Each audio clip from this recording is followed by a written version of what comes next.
नमस्कार दोस्तों, आप देख रहे हैं नॉलेज बज और आज के वीडियो में हम बात करेंगे बहुत ही इंपॉर्टेंट टॉपिक के बारे में। इंडियन संविधान को, भारतीय कॉन्स्टिट्यूशन को इस टॉपिक में हम कवर करेंगे। ठीक है, भारतीय संविधान को। और ये जो टॉपिक है, जितने भी सरकारी एग्जाम होते हैं जैसे कि एसएससी हो गया, रेलवे हो गया, जेपीएससी हो गया, बीपीएससी हो गया, यूपीएससी हो गया और स्टेट गवर्नमेंट के जितने भी एग्जाम होते हैं सभी के लिए बहुत ज़्यादा इंपॉर्टेंट टॉपिक है। यहाँ से कुछ ना कुछ आपको एग्जाम में क्वेश्चन देखने को मिलेंगे, तो इस टॉपिक को ध्यान से देखिएगा। और ये टॉपिक आपके लाइफ के लिए भी बहुत ज़्यादा इंपॉर्टेंट है। सभी भारतीय को भारतीय संविधान की जानकारी होनी चाहिए। तो चलिए शुरू करते हैं। और ये जो टॉपिक मैं आप लोगों को बता रहा हूँ एनसीईआरटी से बता रहा हूँ। ठीक है, ये जो टॉपिक मैं आप लोगों को बता रहा हूँ ये टॉपिक एनसीईआरटी से आप लोगों को बता रहा हूँ, ध्यान दीजिएगा इस टॉपिक को। तो चलिए टॉपिक पे वापस आते हैं। सबसे पहले हम जान लेते हैं कि भारतीय संविधान का स्टार्ट कहाँ से हुआ, सोर्स क्या था भारतीय संविधान का। तो यहाँ पे देखिएगा ध्यान से, यहाँ पे लूसेंट के बुक में, अगर आप लोग के पास लूसेंट का बुक है तो लूसेंट के ही बुक को हम फॉलो करेंगे और यहाँ से जान सकते हैं कि कौन कौन सा पॉइंट आपके लिए ज़्यादा इंपॉर्टेंट है। भारतीय संविधान के विकास का संक्षिप्त इतिहास मतलब शॉर्ट हिस्ट्री यहाँ दिया हुआ है। सबसे पहले 1757 की प्लासी की युद्ध हुई और 1764 में बक्सर का युद्ध हुआ था। अंग्रेज जो 1764 में बक्सर का युद्ध जीता, उसके बाद बंगाल पर ब्रिटिश इंडिया कंपनी का शासन शिकंजा हो गया था। ये आप लोगों को पता है कि दो युद्ध हुआ था, अंग्रेजों ने दो महत्वपूर्ण युद्ध किया था भारत में, एक प्लासी का 1757, एक 1764 में बक्सर का। ये दोनों पूछा जाता है आपसे एग्जाम में।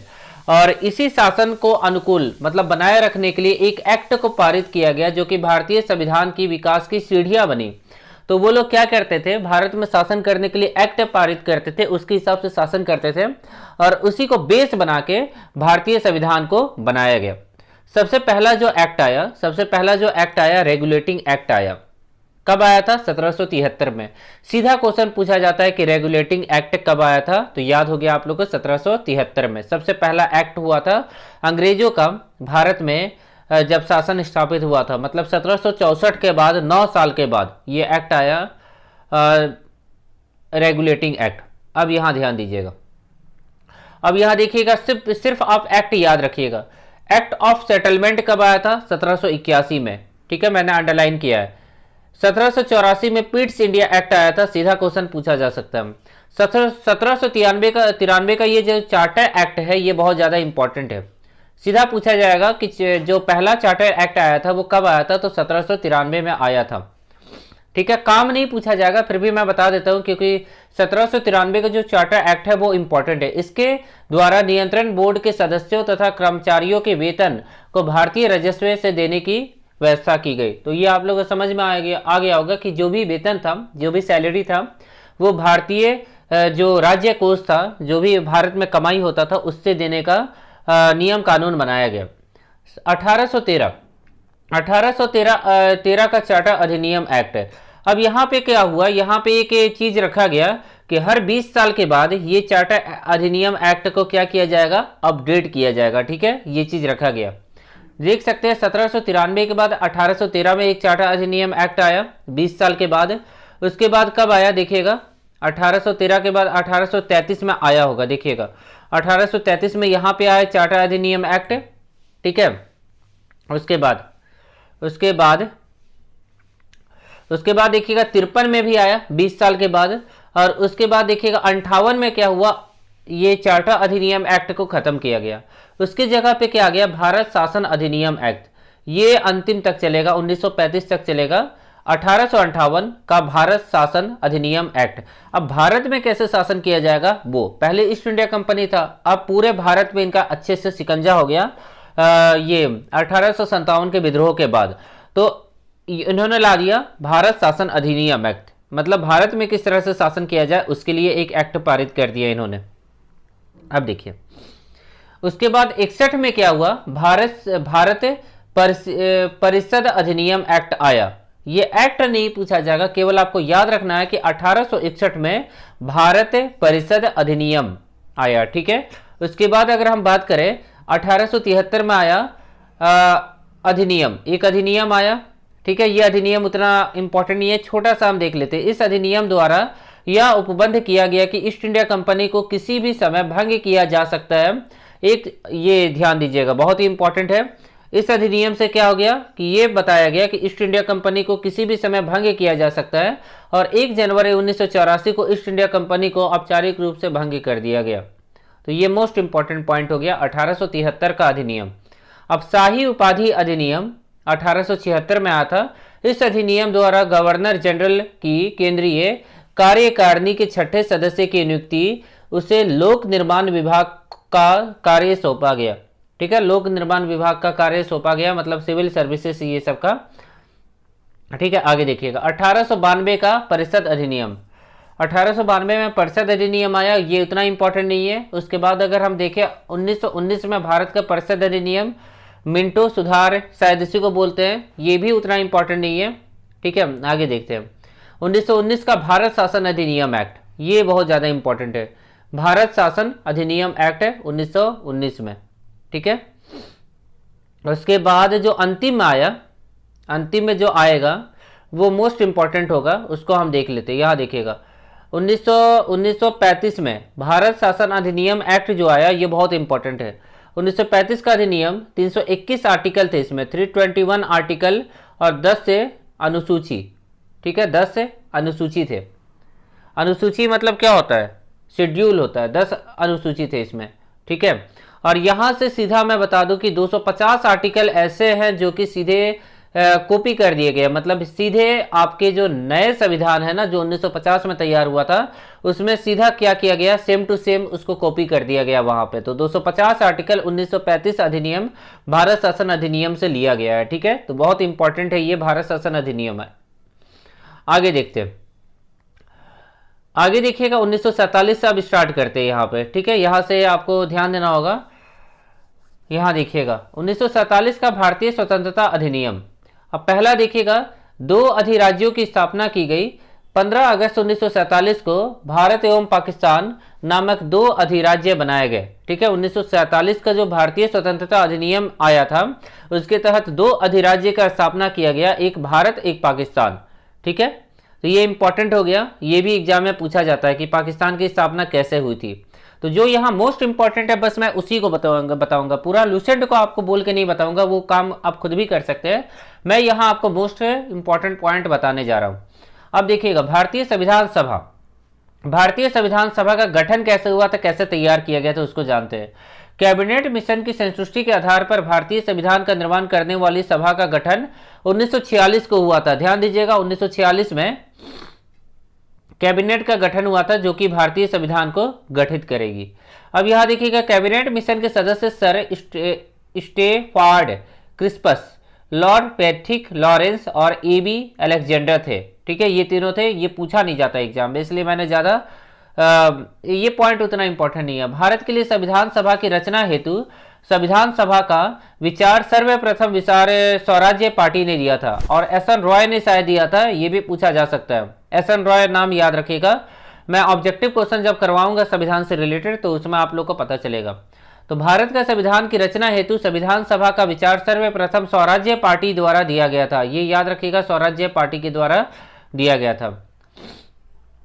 और स्वराज्य पार्टी के संस्थापक मोतीलाल नेहरू थे, जो नेहरू जी के फादर थे। संविधान सभा के सदस्यों की कुल संख्या कितनी थी, संविधान सभा के सदस्यों की कुल संख्या 389 निश्चित की गई थी, जिसमें से 292 क्या थे, ब्रिटिश प्रांत थे, 93 देसी रियासत थे। ठीक है, तो ये पूछा जा सकता है। आगे देखिए मिशन योजना के अनुसार जुलाई 1946 में संविधान सभा का चुनाव किया गया। तो ये मैंने पहले बताया, और 389 सदस्य 296 सदस्यों का चुनाव हुए, जिसमें विभिन्न प्रांतों के विधानसभाओं द्वारा चुने गए। कांग्रेस को 208 सीट मिला, मुस्लिम लीग को 73 मिला, और 15 अन्य दलों को मिला स्वतंत्र, और ये 15 अन्य दलों के स्वतंत्र उम्मीदवार को मिला। इस प्रकार कांग्रेस का जो था वो प्रधानमंत्री बनना चाहिए था। तो 9 दिसंबर 1946 को संविधान सभा की बैठक नई दिल्ली के काउंसिल चैम्बर पुस्तकालय भवन में हुई। तो ये पूछा जा सकता है कि संविधान सभा की बैठक कहाँ हुई थी, तो नई दिल्ली की काउंसिल 9 दिसंबर 1946 को संविधान सभा की बैठक नई दिल्ली स्थित काउंसिल चैम्बर पुस्तकालय में हुई थी। डॉक्टर सच्चिदानंद सिन्हा को सभा का अस्थायी सदस्य चुना गया। तो ये भी पूछा जा सकता है, किसको सभा का अस्थायी सदस्य चुना गया, हमेशा पूछा जाता है। तो डॉक्टर सच्चिदानंद सिन्हा को 9 दिसंबर 1946 को संविधान सभा का अस्थायी सदस्य चुना गया। आगे देखिएगा, नोट में यहां दिया हुआ है, हैदराबाद एक ऐसी देशी रियासत थी जिसका प्रतिनिधित्व संविधान सभा में शामिल नहीं हुआ था। इसको बाद में फोर्सफुली मिलाया गया था हैदराबाद को। ठीक है, बाकी सब रियासत मिल चुके थे, हैदराबाद नहीं मिला तो उसको फोर्सफुली मिलाया गया था बाद में। प्रांतों या देशी रियासतों को उनकी जनसंख्या के अनुपात में संविधान सभा में प्रतिनिधित्व दिया गया। साधारणतः 10 लाख आबादी वाले स्थान को एक स्थान में डिवाइड किया गया। ठीक है, 10 लाख जहां आबादी था वहां एक प्रांत बनाया गया। आगे, प्रांत मतलब राज्य होता है। ठीक है, अब देखिए बाद में क्या हुआ कि 11 दिसंबर 1946 को राजेंद्र प्रसाद को संविधान सभा का अस्थायी अध्यक्ष चुना गया और 9 दिसंबर 1946 को सच्चिदानंद सिन्हा को संघीय संविधान समिति पंडित जवाहरलाल नेहरू प्रांतीय संविधान समिति, याद रखिएगा सरदार वल्लभ भाई पटेल, प्रांतीय के लिए। अब प्रारूप समिति मतलब ड्राफ्टिंग कमीशन भीमराव अंबेडकर। उसके बाद संघ शक्ति समिति पंडित जवाहरलाल नेहरू। उसके बाद मौलिक अधिकार एवं अल्पसंख्यक सरदार वल्लभ भाई पटेल परामर्श समिति को बनाया गया। और उसके बाद राष्ट्र ध्वज संबंधित समिति राजेंद्र प्रसाद को सौंपा गया। तो ये इंपॉर्टेंट है। मौलिक अधिकार उप समिति जेबी कृपलानी, बहुत इंपॉर्टेंट नाम है। अल्पसंख्यक उप समिति HC मुखर्जी। ठीक है, इसको हम डिटेल में भी देखेंगे, इनके बारे में जानेंगे। अब देखिए आगे क्या है। आगे देखिएगा, संविधान में जो महिला सदस्यों की संख्या थी वो शुरुआत में 15 थी। ठीक है, 15 थी।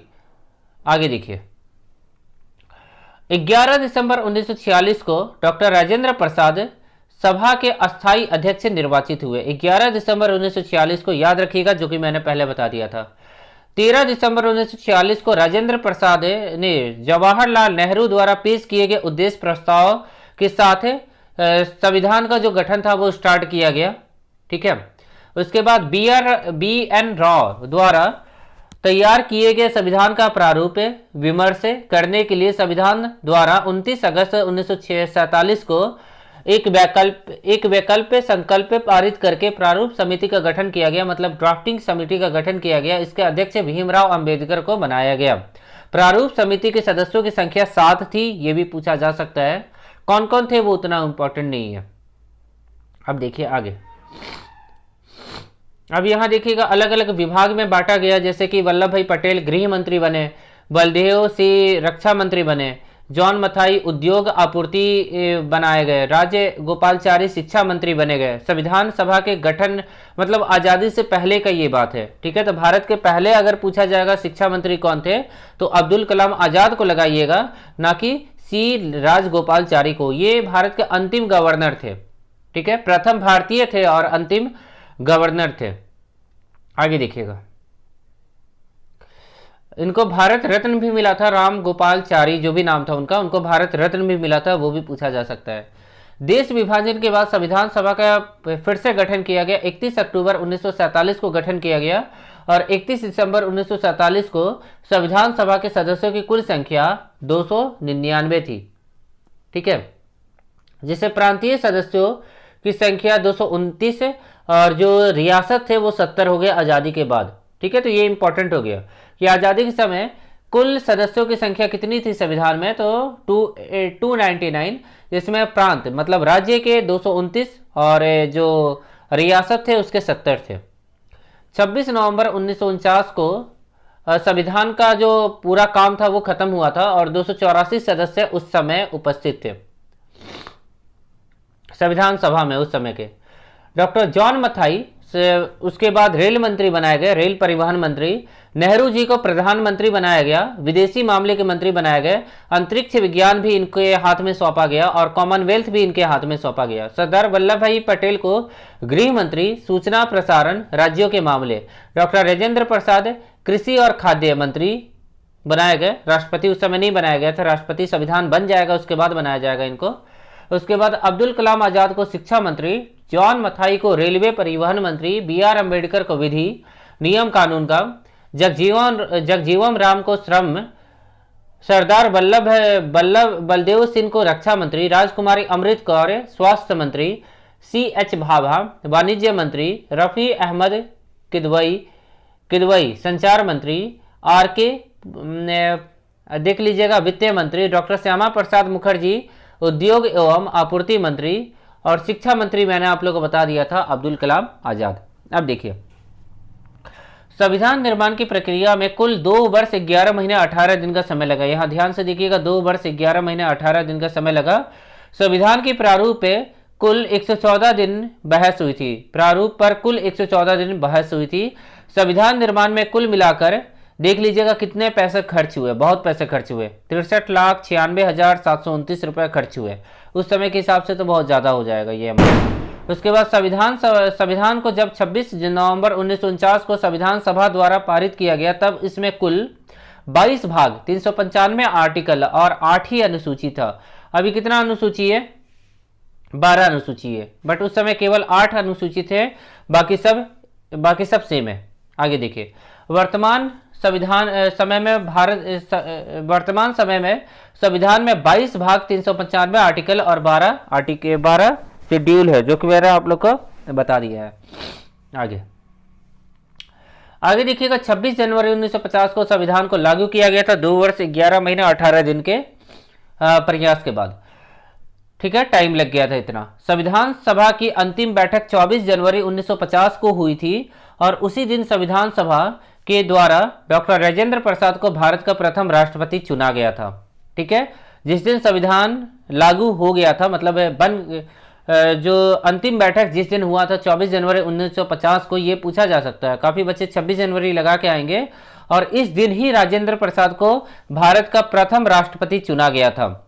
संविधान सभा 26 जनवरी 1950 को 50 से 51-52 में आम चुनाव हुए थे। ठीक है, इस दिन लागू हुआ था, और 51-52 में क्या हुआ था? आम चुनाव हुआ था, और नई संसद का निर्माण हुआ था भारत में अंतरिम रूप से। आगे देखिए संविधान सभा द्वारा किए गए कुछ अन्य कार्य क्या क्या थे? 1949 में राष्ट्रमंडल मतलब कॉमनवेल्थ में भारत की सदस्यता का सत्यापन करना। इसने 22 जुलाई, ध्यान दीजिएगा बहुत इंपॉर्टेंट पॉइंट है, ये पूछा जाता है। 22 जुलाई 1947 को राष्ट्रीय ध्वज को अपनाना। 24 जनवरी 1950 को 24 जनवरी 1950 को क्या अपनाया गया था? राष्ट्रीय गान को 24 जनवरी 1950 मतलब जन गण मन। और 26 जनवरी 1950 को क्या अपनाया गया था? ध्यान दीजिएगा 26 जनवरी 1950 को अपनाया गया था राष्ट्रीय गीत को, मतलब वंदे मातरम। ठीक है, तो ये कुछ इंपॉर्टेंट पॉइंट्स था। अब आगे देखिएगा 26 जुलाई 1947 को गवर्नर जनरल ने पाकिस्तान के लिए पृथक संविधान सभा की घोषणा की। तो पाकिस्तान के बारे में पूछा जा सकता है। 26 जुलाई 1947 आप लोग याद रखेंगे। आगे देखिएगा भारतीय संविधान की उद्देशिका या प्रस्तावना। तो पूछा जा सकता है संविधान की आत्मा किसको बोला जाता है? तो संविधान की आत्मा कहा जाता है प्रस्तावना को। ठीक है, ये आप लोग याद रखिएगा। तो ये उतना इंपॉर्टेंट नहीं है, जो क्वेश्चन मैंने बताया बस यही इंपॉर्टेंट है। अब यहाँ से क्या पूछा जा सकता है? यहाँ से पूछा जा सकता है कि लिखित संविधान का कॉन्सेप्ट कहाँ से आया? तो लिखित संविधान की अवधारणा फ्रांस की देन है। फ्रांस से ये कॉन्सेप्ट आया लिखित संविधान का। 4 ऐसे देश है जहां पे लिखित संविधान है। ठीक है, अब आगे देखिए भारत सरकार अधिनियम 1935 से वह संवैधानिक दस्तावेज है जिसका भारतीय संविधान तैयार करने में बहुत गहरा प्रभाव है। इसके द्वारा ही भारतीय संविधान को तैयार किया गया है। मैंने सीधा बताया कि 250 आर्टिकल 1935 से लिए गए। भारत सरकार अधिनियम 1935। भारतीय संविधान में भारत को राज्यों का संघ घोषित किया गया, मतलब अलग अलग राज्यों को मिला दिया जाएगा तभी भारत बनेगा। ठीक है, राज्यों का संघ है भारत। अब देखिए भारतीय संविधान में विदेशी स्रोत। सबसे पहले अमेरिका से क्या लिया गया? देखिएगा मौलिक अधिकार लिया गया अमेरिका से। न्यायिक पूर्वालोकन मतलब जो न्याय होगा वो भी अमेरिका से लिया गया है। संविधान की सर्वोच्चता, और उसके बाद न्यायपालिका की स्वतंत्रता, निर्वाचन, राष्ट्रपति पर महाभियोग, उपराष्ट्रपति, उच्चतम और उच्च न्यायालय के न्यायाधीश को हटाने की विधि, और वित्तीय आपात भी अमेरिका से लिया गया। जो फाइनेंशियल आपात आएगा वो भी अमेरिका से लिया गया है इस चीज को। ब्रिटेन से संसद में कैसे कामकाज चलेगा उसके बारे में ब्रिटेन से लिया गया है। एकल नागरिकता, भारत में एकल नागरिकता होगा। हमारे देश के जो नागरिक होंगे केवल भारत के नागरिक होंगे। अदर देश का नागरिक आप नहीं हो सकते। जैसे अक्षय कुमार भारत का भी नागरिक था और उसको उनको क्या मिला कि उनको कनाडा का भी नागरिकता मिला। जब कनाडा का नागरिकता उनको मिला अक्षय कुमार को, तो उनको भारत की नागरिकता से को क्या करना पड़ा, छोड़ना पड़ा, तभी जाके वो कनाडा की नागरिकता ले पाए। तो अक्षय कुमार अब भारतीय नहीं है, अब उनको बोल सकते हैं NRI। आगे, आयरलैंड। नीति निर्देशक सिद्धांत। राष्ट्रपति के निर्वाचन मंडल की व्यवस्था राष्ट्रपति द्वारा राज्यसभा में साहित्य, कला, विज्ञान व समाज सेवा इत्यादि के क्षेत्र में ख्याति प्राप्त व्यक्तियों का मनोनयन। ठीक है, तो ये कहाँ से लिया गया, आयरलैंड से लिया गया। तो नीति निर्देशक सिद्धांत बहुत ज़्यादा इंपॉर्टेंट है, ये पूछा जाता है। ऑस्ट्रेलिया से क्या लिया गया, प्रस्तावना की भाषा। उसके बाद समवर्ती सूची का प्रावधान, केंद्र एवं राज्य के बीच में संबंध एवं शक्तियों का विभाजन, संसदीय विशेषाधिकार। जर्मनी से क्या लिया गया, आपातकाल। ध्यान दीजिएगा, हिटलर का कहाँ का था, जर्मनी का था। वो हमेशा कुछ ना कुछ करते रहता था, तो उससे याद रखिएगा, आपातकाल जर्मनी से लिया गया। आपातकाल के दौरान राष्ट्रपति को मौलिक अधिकार की शक्ति मिल जाती है। ठीक है, मतलब राष्ट्रपति शासन हो जाता है और राष्ट्रपति गवर्नर के थ्रू उस राज्य में शासन करते हैं, या पूरे देश में भी शासन कर सकता है। आगे, कनाडा। कनाडा से क्या लिया गया, संघीय विशेषता, अवशिष्ट शक्ति केंद्र के पास, राज्यपाल की नियुक्ति, संघ एवं राज्य के बीच शक्ति विभाजन, ये कनाडा से लिया गया। उसके बाद दक्षिण अफ्रीका। संविधान संशोधन की प्रक्रिया का प्रावधान जो है ना, संविधान में कैसे संशोधन किया जाएगा, वो दक्षिण अफ्रीका से लिया गया है। रूस से मौलिक कर्तव्य जो है ना, वो रूस से लिया गया।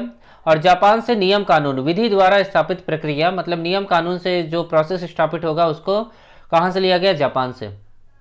तो ये आप लोगों को पता चल गया कि कौन सा चीज़ कहाँ से लिया गया है। तो ये यहाँ से भी एग्जाम में पूछा जाता है, ठीक है ना। तो ये आप लोग याद रखिएगा। संविधान के अनेक देशी और विदेशी स्रोत है, लेकिन भारतीय संविधान का सबसे अधिक प्रभाव भारत शासन अधिनियम 1935 का है। भारतीय संविधान के 395 आर्टिकल में से लगभग 250 आर्टिकल ऐसे हैं जो कि 1935 अधिनियम से सेम टू सेम लिए गए, जैसा लिखा गया वैसे ही लिख दिया गया है, सेम कॉपी किया गया। फिर उसमें बहुत थोड़ा परिवर्तन भी लाया गया बाद में। आगे, भारतीय संविधान की अनुसूची। प्रथम अनुसूची, इसमें भारतीय संविधान के घटक राज्य एवं संघ शासित मतलब यूटी के बारे में उल्लेख किया गया है। ठीक है, अभी तो 28 राज्य और 8 यूटी है, तो ये सुधारना होगा आपको।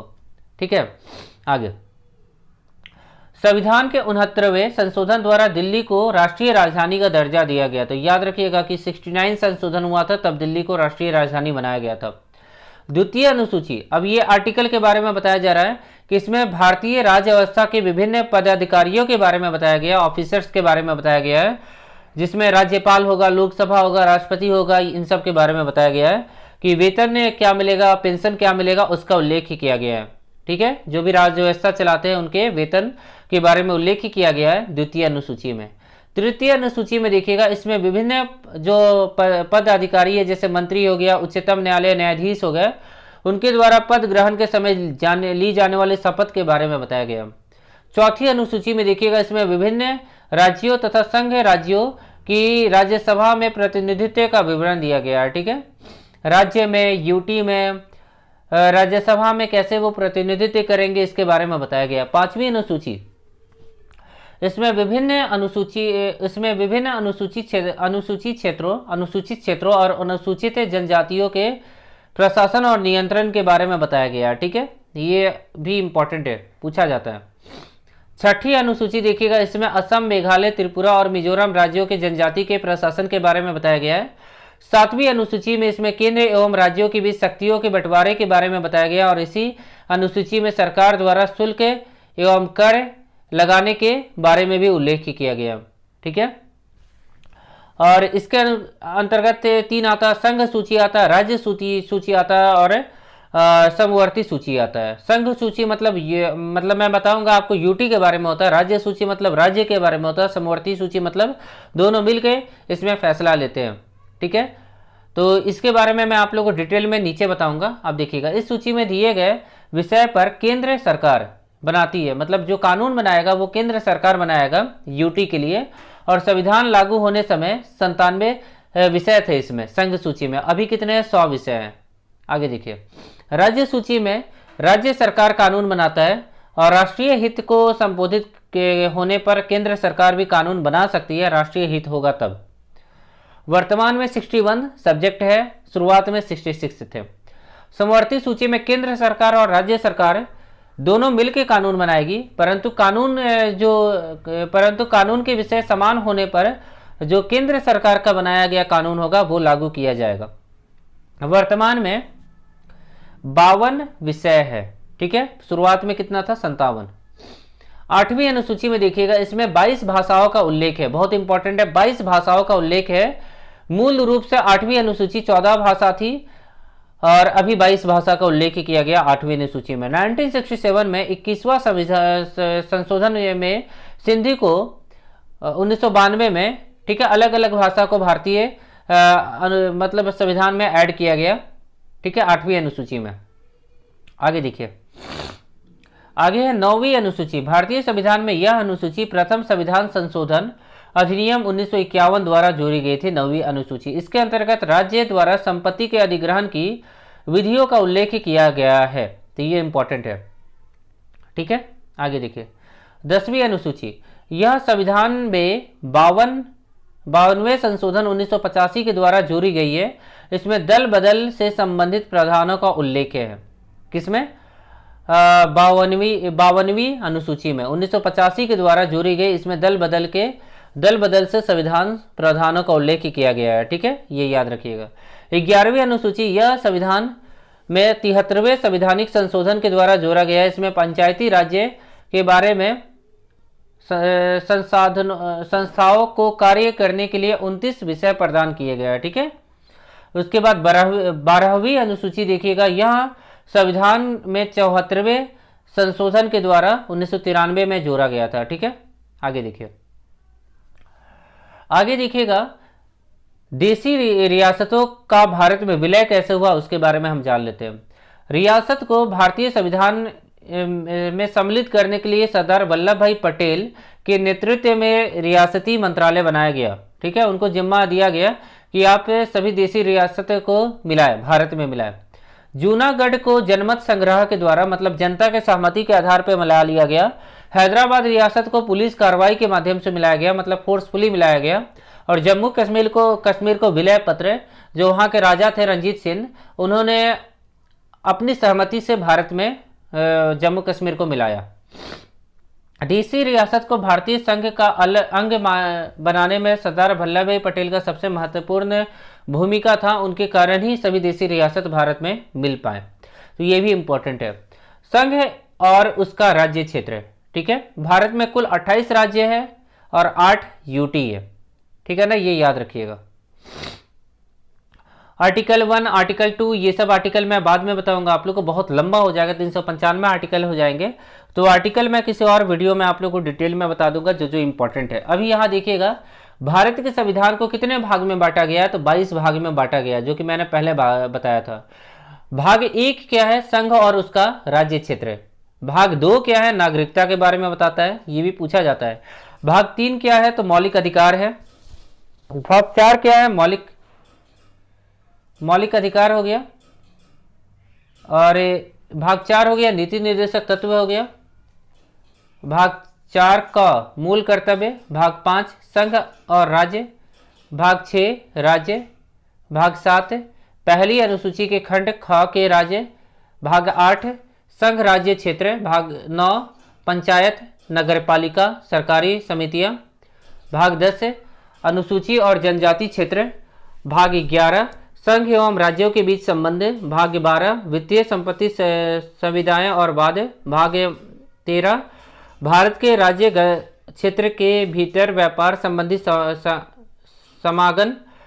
संघ एवं राज्यों के बीच अधीन सेवाएं। भाग 14 देखिएगा अधिकरण। 15 देखिएगा निर्वाचन। 16 देखिएगा कुछ वर्गों के संबंध में विशेष उपबंध। 17 देखिएगा राज्य भाषा। 18 देखिएगा आपातकाल उपबंध। 19 देखिएगा प्रकीर्णन। 20 देखिएगा संविधान में संशोधन, मोस्ट इंपॉर्टेंट है 368 आर्टिकल। 21 देखिएगा अस्थायी विश्लेषण उपबंध।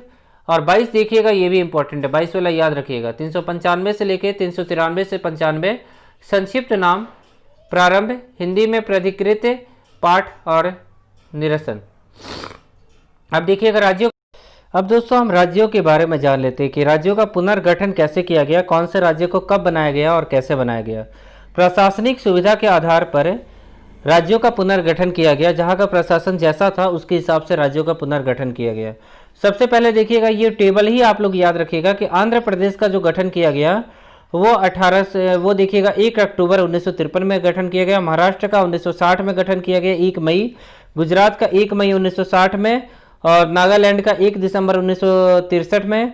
उसके बाद हरियाणा का 1966 में 1 नवंबर 1966 में, हिमाचल प्रदेश का 25 जनवरी 1971 में, मेघालय का 21 जनवरी 1972 में, मणिपुर का 21 जनवरी 1972, त्रिपुरा का हो जाएगा जनवरी 1972 21 जनवरी, सिक्किम का हो जाएगा 26 अप्रैल 1975 का हो जाएगा। उसके बाद 20 फरवरी 1987 का मिजोरम में हो जाएगा। उसके बाद यहाँ देखिएगा अरुणाचल प्रदेश 20 फरवरी 1987, गोवा 30 मई 1987, छत्तीसगढ़ का देखिएगा 1 नवंबर 2000, उत्तराखंड 9 नवंबर 2000, झारखंड 15 नवंबर 2000 और तेलंगाना सबसे लास्ट में नवीनतम राज्य बना 2 जून 2014।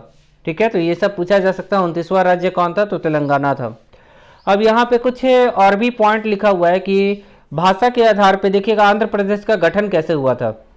1 अक्टूबर 1953 को आंध्र प्रदेश राज्य का गठन हो गया। यह राज्य स्वतंत्र भारत राज्य में भाषा के आधार पर गठित होने वाला पहला राज्य बना। ठीक है, इसका गठन भाषा के आधार पर किया गया था। उस समय आंध्र प्रदेश की राजधानी क्या थी, कर्नूल थी।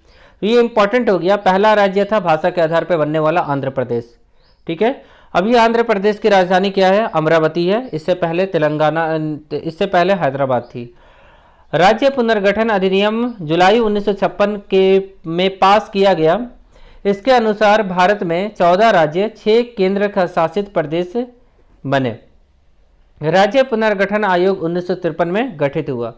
28 मई 1956 को इस संबंध में संधि पे हस्ताक्षर हुआ। इसके बाद इन सभी को मिलाकर पांडुचेरी संघ राज्य क्षेत्र का गठन किया गया। ये इंपॉर्टेंट हो गया। भारत सरकार ने 18 दिसंबर 1961 को गोवा, दमन दीव की मुक्ति के लिए पुर्तगाल, ठीक है, ध्यान दीजिएगा कि भारत में सबसे पहले गुलाम कौन हुआ, गोवा, और सबसे लास्ट में गुलाम आज़ाद कौन हुआ, गोवा। तो 1961 में गोवा आज़ाद हुआ था और 1510 के आसपास है, या सबसे पहले गुलाम भी गोवा हुआ था, पुर्तगाली लोग किए थे, और सबसे लास्ट में भी गोवा ही आज़ाद हुआ। ठीक है, 1961 को गोवा, दमन व दीव की मुक्ति के लिए पुर्तगालियों के विद्रोह की कार्रवाई की और पूर्ण अधिकार कर लिया गया इसके ऊपर। 12वें संविधान संशोधन द्वारा गोवा, दमन दीव को प्रथम परिशिष्ट के रूप में शामिल करके भारत का अभिन्न अंग बनाया गया। आगे देखिएगा, उत्तरी क्षेत्र परिषद, मध्य क्षेत्र परिषद, ये उतना इंपॉर्टेंट नहीं है। ठीक है, जो इंपॉर्टेंट है केवल इसी के बारे में हम बात करेंगे। आगे देखते हैं, भारत में जो नागरिकता है उसके बारे में अब हम जान लेते हैं। यहाँ देखिएगा, भारतीय नागरिकता, भारत में एकल नागरिकता का प्रावधान है, जो कि मैंने बता दिया था कि आप एक ही देश के नागरिक हो सकते हैं अगर भारत में आपको रहना है तो। भारतीय नागरिकता अधिनियम 1955 के अनुसार निम्न में से किसी एक के आधार पर नागरिकता प्राप्त की जा सकती है। मतलब पहला जो नागरिकता अधिनियम आया 1955 में आया, जन्म से आप भारतीय होने चाहिए, वंश से आपका भारत का होना चाहिए, माता की नागरिकता के आधार पे विदेश में जन्म लेने वाले नागरिक को भारत का नागरिकता मान लिया जाएगा। अधिनियम संशोधन किया गया था 1992 में। देशीकरण द्वारा मान लीजिए किसी देश से किसी दूसरे देश को, नेपाल को ही भारत में मिला लिया जाता है तो भारत की नागरिकता मिल जाएगी। पंजीकरण द्वारा, जो अभी रजिस्ट्रेशन के लिए जो CAA हो रहा है, NRC हो रहा है, वो पंजीकरण पे ही हो रहा है, पंजीकरण के द्वारा। ठीक है, वे स्त्रियां जो भारतीय से विवाह कर चुकी है या भविष्य में करेगी, उसके लिए भी भारत का नागरिकता मिल जाएगा, जैसे सोनिया गांधी को मिला हुआ है। राष्ट्रीय मंडलीय देशों की नागरिकता, कॉमनवेल्थ के नागरिक हो। ठीक है, आगे देखिए, नागरिक, आगे देखिएगा, भूमि विस्तार होगा तो भी भारत का नागरिकता आपको मिलेगा। भारतीय नागरिकता संशोधन 1986 में दूसरी बार किया गया था। इस अधिनियम के आधार पर भारतीय नागरिकों भारतीय नागरिकता संशोधन अधिनियम 1955 में कई प्रकार के संशोधन किए गए, जिसमें मुख्य देख लेते हैं। जो व्यक्ति पंजीकरण के माध्यम से मतलब रजिस्ट्रेशन के माध्यम से भारत की नागरिकता प्राप्त करना चाहता है, उसे कम से कम 5 वर्षों तक निवास करना होगा। पहले ये 6 वर्ष था, अब इसको 6 महीना था, सॉरी यहाँ पे 6 महीना था और अब कितना हो गया था, 5 वर्ष हो गया था। ठीक है, 5 वर्षों तक भारत में निवास करना होगा। 1986 के अनुसार देशीकरण द्वारा नागरिकता तभी प्रदान की जाएगी जब संबंधित व्यक्ति कम से कम 10 वर्षों तक भारत में रह चुका होगा, तभी आपको भारत की नागरिकता मिलेगी। पहले यह अवधि 5 वर्ष थी। नागरिकता संशोधन अधिनियम 1986 में जम्मू कश्मीर व असम सहित कई भारतीय राज्यों पर लागू किया गया था इसको। ठीक है, भारतीय नागरिकता का अंत देखते हैं। नागरिकता का परित्यागी कर देंगे तो भारत की नागरिकता, जैसे अक्षय कुमार ने भारत की नागरिकता का परित्यागी कर दिया, किसी अन्य देश के नागरिक हो जाएंगे, जैसे अक्षय कुमार कनाडा का नागरिक हो चुका है। भारत सरकार द्वारा नागरिकता छीनने पे, भारत सरकार अगर नागरिकता छीन लेती है तो आप भारत के नागरिक नहीं होंगे। मौलिक अधिकार के बारे में आप जानते हैं, इसे संयुक्त राज्य अमेरिका से लिया गया, जैसा कि मैंने पहले बता दिया था आप लोग को। और मूल संविधान में 7 मौलिक अधिकार थे। 44वें संशोधन 1978 में, ये पूछा जा सकता है कब हुआ था, 1978 में हुआ था 44वां संशोधन के द्वारा राइट टू प्रॉपर्टी, संपत्ति के अधिकार को निकाल दिया गया, मौलिक अधिकार की सूची से हटा दिया गया। आर्टिकल 300A के अंतर्गत कानूनी अधिकार के रूप में रखा गया। ठीक है, वो कानूनी अधिकार है, वर्ड आपका मौलिक अधिकार नहीं है। राइट टू प्रॉपर्टी, उससे सरकार चाहे तो छीन भी सकते हैं। आगे देखिएगा, समानता का अधिकार है आर्टिकल 14 से 18, स्वतंत्रता का अधिकार है 19 से 22, शोषण के विरुद्ध अधिकार है 23 से 24, धार्मिक स्वतंत्रता का अधिकार 25 से 28 है, संस्कृति और शिक्षा संबंधी अधिकार है 29 से 30 और संवैधानिक उपचारों का अधिकार है आर्टिकल 32। समता या समानता का अधिकार आर्टिकल 14, विधि के समक्ष समानता।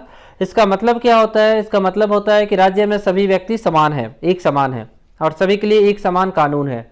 आर्टिकल 15, धर्म, नस्ल, जाति, लिंग या जन्म के आधार पर भेदभाव पे निषेध। उसके बाद देखिएगा, ये इसके अनुसार आप भेदभाव नहीं कर सकते। धर्म इसके अनुसार, लिंग, जाति के अनुसार, जन्म के स्थान के आधार पे भेदभाव नहीं किया जा सकता भारत में। आर्टिकल 16 देखिएगा, लोक नियोजक विषय में अवसर की समानता। कोई भी विषय होगा, कोई कुछ भी चीज़ होगा तो उसमें सभी को समान अवसर दिया जाएगा। ठीक है। आर्टिकल 17, किसी से भेदभाव नहीं कर सकते। आर्टिकल 18, उपाधियों का अंत, मतलब कोई भी उपाधि नहीं दी जाएगी, प्रदान नहीं की जाएगी। ठीक है, सेना या गवर्नमेंट ही किसी को कोई उपाधि प्रदान कर सकता है। आगे देखिएगा, स्वतंत्रता का अधिकार। आर्टिकल 19 में मूल संविधान में 7 तरह की स्वतंत्रता का उल्लेख किया गया था और अब सिर्फ 6 मतलब मौलिक अधिकार कितने हैं तो 6 ही है, ये आप लोग को मैंने बता दिया।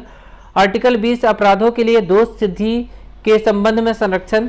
ठीक है, किसी भी व्यक्ति को एक अपराध के लिए सिर्फ एक बार सजा मिलेगी। अपराध करने के समय जो कानून है उसी के तहत सजा सुनाई मिलेगी, ना कि पहले और बाद में बनने वाले कानून के तहत। किसी भी व्यक्ति को स्वयं के विरुद्ध न्यायालय में गवाही देने के लिए बाध्य नहीं किया जाएगा, खुद के विरुद्ध गवाही नहीं दे सकता न्यायालय में। आर्टिकल 21, प्राण एवं दैहिक स्वतंत्रता का संरक्षण। ठीक है, आगे देखिएगा,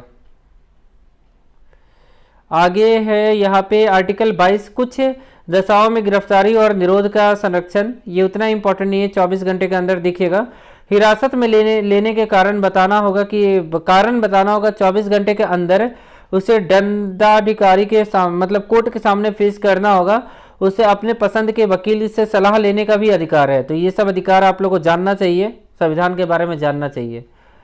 और आगे देखते हैं, कुछ और भी इंपॉर्टेंट क्वेश्चन को देख लेते हैं हम लोग। शोषण के विरुद्ध अधिकार, आर्टिकल 23 में इसके बारे में बताया गया है कि मानव के दुर्व्यापार और बाल श्रम को प्रतिबंध किया गया। धार्मिक स्वतंत्रता का अधिकार, आर्टिकल 25 में इसके बारे में उल्लेख किया गया है। ठीक है, आगे आर्टिकल 32 देखिएगा, इसके अंतर्गत मौलिक अधिकारों को प्रवर्तित करने के लिए समुचित कार्रवाई द्वारा उच्चतम न्यायालय में आवेदन करने का अधिकार दिया गया है। ठीक है, उसके बाद देखिए आगे, तो यहाँ देखिएगा 24वें संविधान संशोधन द्वारा आर्टिकल 13 और 368 में संविधान संशोधन किया गया तथा यह निर्धारित किया गया कि आर्टिकल 368 में दी गई प्रक्रिया द्वारा मूल अधिकारों में संशोधन किया जा सकता है। ठीक है, ये चीज बताया गया 24वें संविधान संशोधन में, संशोधन के बारे में। मूल अधिकार जो है ना, मौलिक अधिकार है, उसमें संशोधन किया जा सकता है 24वें संविधान संशोधन के तहत आर्टिकल 13 में। और 42 में देखिएगा, संविधान के 42वें संशोधन में क्या हुआ, आर्टिकल 368 खंड 4 और खंड 5 जोड़े गए और तथा व्यवस्था की गई कि इस प्रकार संविधान न्यायालय में प्रसंगत नहीं किए जाएंगे। ठीक है, आगे देखते हैं राज्य के नीति निर्देशक सिद्धांत। राज्य के नीति निर्देशक सिद्धांत का वर्णन भाग 4 में किया गया आर्टिकल 36 से 51 में, और इसकी जो प्रेरणा है ना वो आयरलैंड से ली गई है और इसे न्यायालय द्वारा मतलब कोर्ट के द्वारा लागू नहीं किया जा सकता है। ठीक है, भारतीय संविधान के अनुसार राज्य तथा नीति निर्देशक तत्व शासन के लिए आधारभूत है और इसमें कुछ इंपॉर्टेंट नहीं है। 15 अगस्त 1995 से प्रभाव में आया राष्ट्रीय सामाजिक कार्यक्रम भारतीय संविधान के आर्टिकल 41 प्रावधानों की पूर्ति करता है। ठीक है ना, आगे देखिएगा आर्टिकल 351 हिंदी को प्रोत्साहन देना, मतलब हिंदी को प्रोत्साहन किस में दिया गया, आर्टिकल 351 में, जो कि आपको से एग्जाम में पूछा जा सकता है। आगे देखते हैं कुछ और भी इंपॉर्टेंट पॉइंट। ठीक है, यहाँ शॉर्ट में लिखा गया कि कौन सा चीज कहाँ से लिया गया है। ठीक है ना, नीति निर्देशक सिद्धांत और मौलिक अधिकार में डिफरेंस शायद बताया गया, अंतर क्या होता है वो बताया गया है। आगे देखिएगा मौलिक कर्तव्य को देखते हैं। 42वें संशोधन 1976 के द्वारा मौलिक कर्तव्य को संविधान में ऐड किया गया, इसको रूस से लिया गया। तो ये याद रखिएगा, मौलिक कर्तव्य को कहाँ से लिया गया, रूस से लिया गया। ठीक है, मौलिक कर्तव्य कुल कितने, 11 होते हैं, बस इतना ही याद रखिएगा और कुछ नहीं। ठीक है, एक बार देख लेते हैं। प्रत्येक नागरिक का यह कर्तव्य होता है कि वह संविधान का पालन करे और उसके आदर्शों और संस्थाओं, राष्ट्रीय ध्वज और राष्ट्रीय गान का आदर करे। स्वतंत्रता के लिए हमारे राष्ट्रीय आंदोलन को प्रेरित करने और उच्च आदर्शों को हृदय में संयोजे रखे और उसका पालन करे। भारत में प्रभुत्ता, एकता और अखंडता की रक्षा करे और उसे मतलब उसको बनाए रखे, देश की रक्षा करे। भारत के सभी लोगों में मतलब समान भावना होना चाहिए, किसी से भेदभाव नहीं होना चाहिए, भाईचारा होना चाहिए। हमारी संस्कृति का गौरव परंपराओं को समझे और उसकी रक्षा करें। प्राकृतिक पर्यावरण की रक्षा और उनका मतलब बचाव करें। वैज्ञानिक दृष्टिकोण की भावना का विकास करें और सार्वजनिक संपत्ति की सुरक्षा करें, जो सार्वजनिक संपत्ति है। ठीक है, चलिए आगे देखते हैं। आगे देखिएगा संघीय कार्यपालिका। तो संघीय कार्यपालिका को हम अगले क्लास में देखेंगे। तो संविधान के बारे में जितने भी इंपॉर्टेंट पॉइंट थे इस वीडियो में हमने कवर कर लिया। अगर ये वीडियो आप लोग को अच्छा लगा हो तो वीडियो को प्लीज़ लाइक करके चैनल को प्लीज़ सब्सक्राइब कीजिएगा, और किसी दूसरे टॉपिक पर भी वीडियो चाहिए होगा तो आप लोग कमेंट करके मुझे बोलिएगा, मैं आप लोग को उस टॉपिक पे जरूर वीडियो प्रोवाइड करवा दूंगा। आशा करता हूँ कि आज का दिन आप लोग को काफ़ी अच्छा रहे। अगले वीडियो में फिर से मिलते हैं। Thank you.